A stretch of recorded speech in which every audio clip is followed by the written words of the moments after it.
Bonjour à tous, j'espère que vous allez bien et dans cette vidéo nous allons voir une petite review par rapport à Reward Media. Donc Reward Media, pour rappel, c'est une entreprise qui est spécialisée dans les médias thématiques en France. Elle propose une gamme de produits, de contenus et de services au public ainsi que des marques multimédia et multiformat.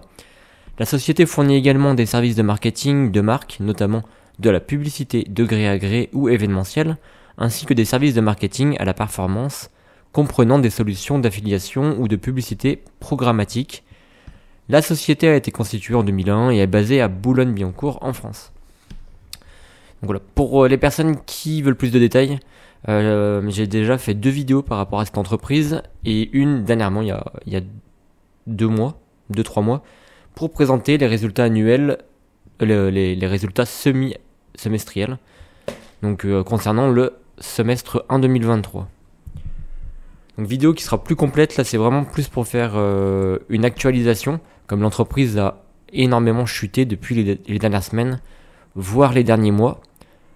Donc sur 6 mois on a perdu 36%, moi j'avais déjà renforcé à 4 euros et quelques je crois.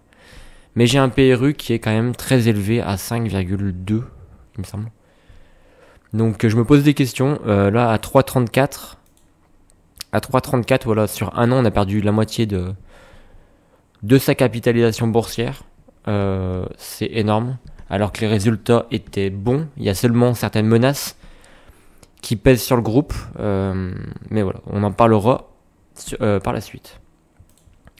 Donc je suis allé faire un tour sur leur site pour voir s'il n'y a pas des dernières actualités, rien de plus, comme en fait je me suis aperçu qu'il y avait pas mal de création de nouvelles actions, donc des émissions de nouvelles actions, c'est pas forcément bien pour l'actionnaire, sauf si il y a acquisition de nouvelles entreprises, du coup il y a des résultats positifs qui viennent avec, donc voilà, ça n'a pas forcément d'impact pour l'actionnaire s'il y a acquisition.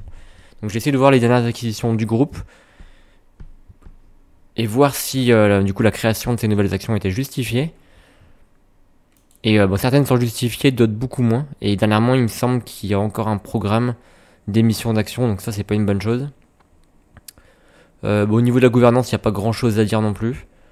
Non, il n'y a pas grand chose à dire non plus, sauf que Laetitia Viton et Jérôme Mazurel ont quand même une bonne idée de ce qu'est le business, de ce qu'est la finance, parce qu'ils ont été analystes financiers ou voilà, ils ont travaillé en tant qu'analystes financiers dans des fonds d'investissement. Et voilà. Gauthier Normand également, il a travaillé, j'avais vu, ouais, en tant que directeur du secteur média chez Deloitte. Donc Deloitte qui est un des Big Five des cabinets d'audit et d'expertise comptable. Donc voilà, et au niveau des publications, rien de plus. Le rapport d'impact 2023, il me semble que je l'avais déjà lu avec les résultats annuels. Ce qu'on peut noter par contre, c'est qu'il y a des analystes, donc après, à vous de voir si ils sont totalement... ils ne prennent pas parti en tout cas pour Reward Media, comme si Reward Media poste sur son site officiel des couvertures de certains analystes, mais pas d'autres. Je pense que c'est vraiment qu'ils sont optimistes envers l'entreprise. Mais globalement, tous les analystes que j'ai vus sont très optimistes. Sur The Bourse, on est, je sais plus exactement, on est entre 8 et 10 euros, je dirais. Et dernièrement, on était à 10 euros d'objectif de cours, alors qu'aujourd'hui on est qu'à 3 euros. Même sur Morningstar, qui a vraiment une vision plus pessimiste ou plus réaliste, on va dire. Ils sont à 6,74, donc on a quand même une très très grosse marge de sécurité.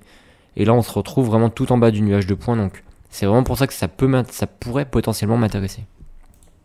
De renforcer, mais vraiment une dernière fois. Quand après, si je renforce une dernière fois, je pense que j'arriverai à 15% de mon portefeuille. Pour une activité qui m'intéresse pas spécialement et pour laquelle il y a quand même beaucoup de menaces. Donc j'ai pas envie d'être bloqué pendant longtemps, surtout que c'est pas une entreprise qui verse des dividendes. Il n'y a pas de rachat d'actions, il n'y a pas de... Voilà, il y a des choses qui me déplaisent. Donc voilà, par rapport aux analystes, donc voilà, prenons 2 couvertures d'analystes. La première qui est faite par Greensam Finance. Donc objectif à 10,10, alors que le cours est à 4,07, bon un petit peu moins aujourd'hui d'ailleurs. Globalement, ce qu'ils ont pu noter, c'est que donc, ils différencient bien les deux types d'activités, un B2C, donc avec les particuliers, et B2B, donc de professionnel à professionnel. Ce qu'ils ont vraiment pu noter, c'est qu'ils ont une confiance sur le S2. Pour 2023, le groupe maintient son cap avec comme objectif pour le B2C de développer des offres d'abonnement, diversifier des sources de revenus et préserver la rentabilité en conservant une gestion rigoureuse de sa diffusion. Sur ce dernier point, le prix élevé du papier devrait encore peser au S1 avant un effet plus positif au S2. Donc ça c'est une belle chose, c'est un truc que j'avais noté déjà dans ma première vidéo. Au niveau du B2B, donc capitaliser sur sa position d'acteur incontournable, construire une offre toujours plus innovante, tout en se positionnant de manière agile sur les segments du marché les plus porteurs. Néanmoins, au vu du S1, il apparaît que nous avons été trop optimistes, etc., etc. Voilà. Et vraiment ce qu'ils ont noté, c'est qu'il y a vraiment eu une baisse. C'est vraiment au niveau du B2B. Au niveau du B2C, on a une baisse qui est beaucoup moins marquante.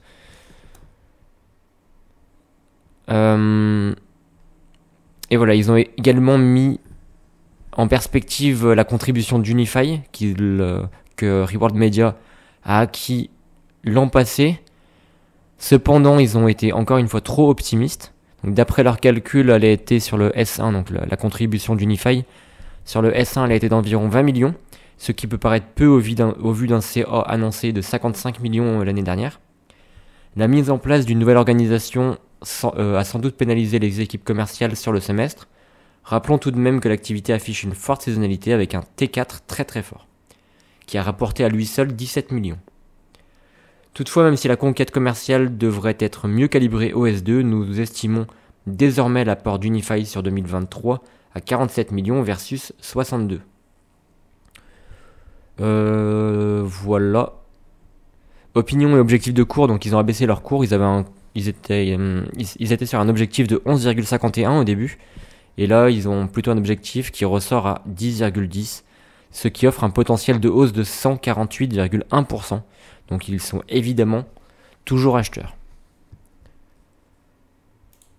Au niveau du résumé, donc concernant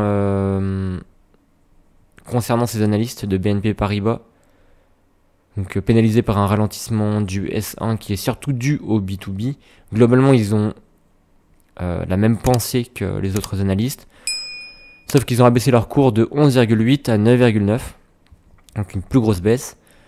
Voilà. Des croissances limitées dans le B2C. Voilà. Alors, il reste confiant dans le potentiel lié à l'acquisition de Unify et dans la capacité à Reward à maintenir une marge opérationnelle à 2 chiffres. Malgré la révision de notre scénario, la valorisation demeure toujours attractive. Nous confirmons notre opinion achetée et abaissons notre TP de 11,8 à 9,9. Donc, quand même un très très gros potentiel selon eux également. Après ça c'est vraiment, il faut le lire, il faut se le garder dans un coin de la tête mais sans plus, parce que ils peuvent être partiels. Et voilà, j'ai vu également qu'ils avaient un club des actionnaires, donc je m'inscrirai juste pour voir s'il y a potentiellement des avantages. Mais voilà. Je vous dirai si j'ai si par exemple je suis invité à certaines réunions et si j'apprends d'autres choses qu'on ne peut pas forcément découvrir sur internet, plus au niveau du management. Mais sinon c'est tout pour ça. Et au niveau des ratios fondamentaux, il n'y a pas grand chose qui a changé. Alors tout est devenu de plus en plus positif évidemment parce que les résultats ne sont pas sortis depuis ma dernière vidéo.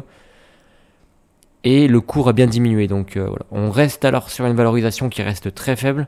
Donc pour rappel, c'est une small cap. Là, si elle continue comme ça deviendra une micro cap. Moins de 200 millions d'euros du coup de capitalisation.